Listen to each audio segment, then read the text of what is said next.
আমাদের জমিন ফেরত চাই আমরা। শিবু হাজরা, উত্তম সর্দার জলকর করেছে, নিয়েছে জলকর করেছে, এখন টাকা পয়সা দিচ্ছে না, বাঁধ ফাঁধ কেটেছে, রাস্তা ভেঙে দিয়েছে, কাদা রাস্তা, আমাদের হাঁটতে অসুবিধা হয়, বাচ্চা কাচ্চা পড়তে যেতে অসুবিধা হয়, কল দিয়ে গেছে জল দেয়নি। অভিযোগ আগে জানিয়েছিলেন কাউকে? সবাই সবাই আসছে, সবাইকে জানাচ্ছি, সবাই বলছে হবে হবে এরকম বলছে। কি ধরনের অত্যাচার চলতো আপনাদের উপর? আমাদের আর অত্যাচার কি চলবে, ওই পয়সা করি যেতে গেলে বলতো দেবো পয়সা, আমার মনে করো ব্যাংকে আছে, আমরা গেলে বলে ব্যাংকে আছে, দেওয়ার কোনো নাম নেই।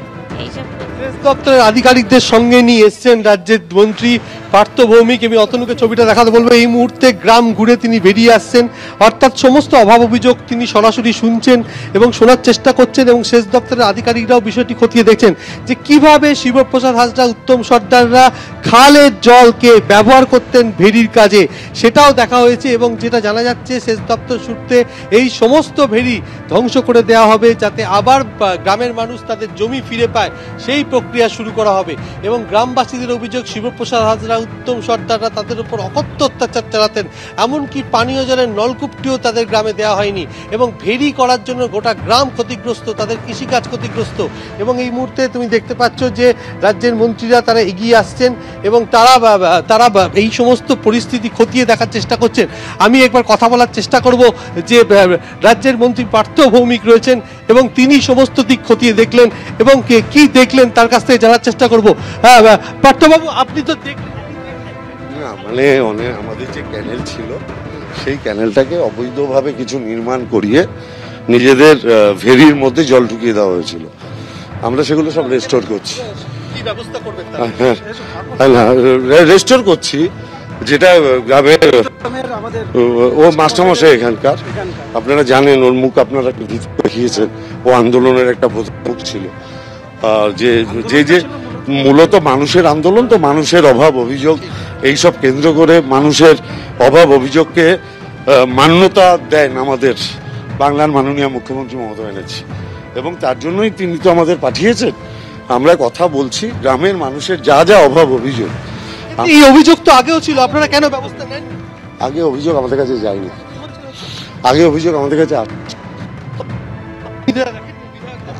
আগে আসেনি অভিযোগ। এবার কেন দেখেননি, কি কারণ এটা হয়েছে, সেটা তো এই মুহূর্তে বলা সম্ভব না। এখন আমাদের প্রথম কাজ হচ্ছে মানুষের সাথে কথা বলে তাদের গ্রামে নলকূপ পর্যন্ত পাইনি, এমন অভিযোগ করছেন গ্রামবাসীরা। পানীয় জলের জন্য নলকূপ সব এই সমস্ত একটা অভিযোগ। পিএইচির কাজ হচ্ছে, পিএইচির কাজ হচ্ছে, পিএইচির কাজ হচ্ছে। আপনারা গিয়ে দেখে আসুন, এই মাস্টার পিএইচির কাজ হচ্ছে না, ওই যে পাইপলাইনের কাজ। আজকে আপনারা এলাকায় ঘুরছেন, অথচ মীনাক্ষী মুখোপাধ্যায় তিনি অভিযোগ করছেন তাকে পুলিশ বাধা দিচ্ছে, কি বলবেন? আমার মনে হয় না পুলিশ বাধা দিচ্ছে, আমি দেখেছি অটো করে টোটো করে ঘুরছে, কোনো বাধার ব্যাপার নেই। শাসক দল বলে কি আপনারা সুবিধা? না না না, আমি তো সব কথা, বড় কথা হচ্ছে আমি আজকে ইরিগেশন ডিপার্টমেন্টের মন্ত্রী হিসাবে এসেছি, মানুষের অভাব অভিযোগ শুনছি, আমি কোনো পলিটিক্যাল লিডার হিসেবে আসিনি। এক, দ্বিতীয় নম্বর, আমি মীনাক্ষী ম্যাডামকে দেখেছি অটো টোটোয় করে ঘুরছে, 50 জন মহিলাও সাথে ছিল, সব দেখেছি। আজকে 144 ধারার মধ্যেও বেরমজুরে বিক্ষোভ চলছে, কি বলবেন? বিক্ষোভ তো থামানো যাচ্ছে না। 100 বার থামবে, 100 বার থামবে। আমরা তো এখনো বেরমজুর পৌঁছইনি। এই যেরকম সন্দেশখালীতে আপনারা গন্ডগোল দেখিয়েছিলেন, আজকে গন্ডগোল নেই। বেরমজুরে মমতা ব্যানার্জির দূত হিসাবে যাব, গন্ডগোল থাকবে না, কারণ মানুষ তো মমতা ব্যানার্জির সাথে। 8টা পঞ্চায়েতে কি পৌঁছতে পারবেন? প্রত্যেকটা কোনায়, সব জায়গায় বললাম তো, মানুষের সমস্যা সমাধানের জন্য প্রত্যেকটা মানুষের সাথে দরকারে আমরা কথা বলবো, কারণ আমরা মমতা ব্যানার্জির সৈনিক। উত্তম সরকারকে সাসপেন্ড করেছেন, শিবু হাজরা গ্রেপ্তার হয়েছে, কি বলবেন? আমাদের কাছে স্পেসিফিক অভিযোগ আসলে দল তার বিরুদ্ধে ব্যবস্থা নেবে। কিন্তু অভিযোগ করছে তো, আমাদের স্পেসিফিক অভিযোগ আসতে হবে দাদা, মুখে এবিপি আনন্দে গিয়ে বললে তো হবে না। কিন্তু অনেক দিন ধরে গ্রামবাসীরা অভিযোগ করছে বেরমজুর এলাকায় ওটা না না, যদি কেউ জমি দখল করে, সে যেই হোক, রাম শ্যাম যদু মধু, জমি ফেরত হবে, যেভাবে ফেরত, একদম সরকারি ভাব পদ্ধতিতে। কতগুলো জমি যত অলরেডি 258টা অ্যাপ্লিকেশন জমা পড়েছে, 100টা সলিউশন হয়ে গেছে। এই যে সরকারি খাল দখল করে ভেড়ি তৈরি করা,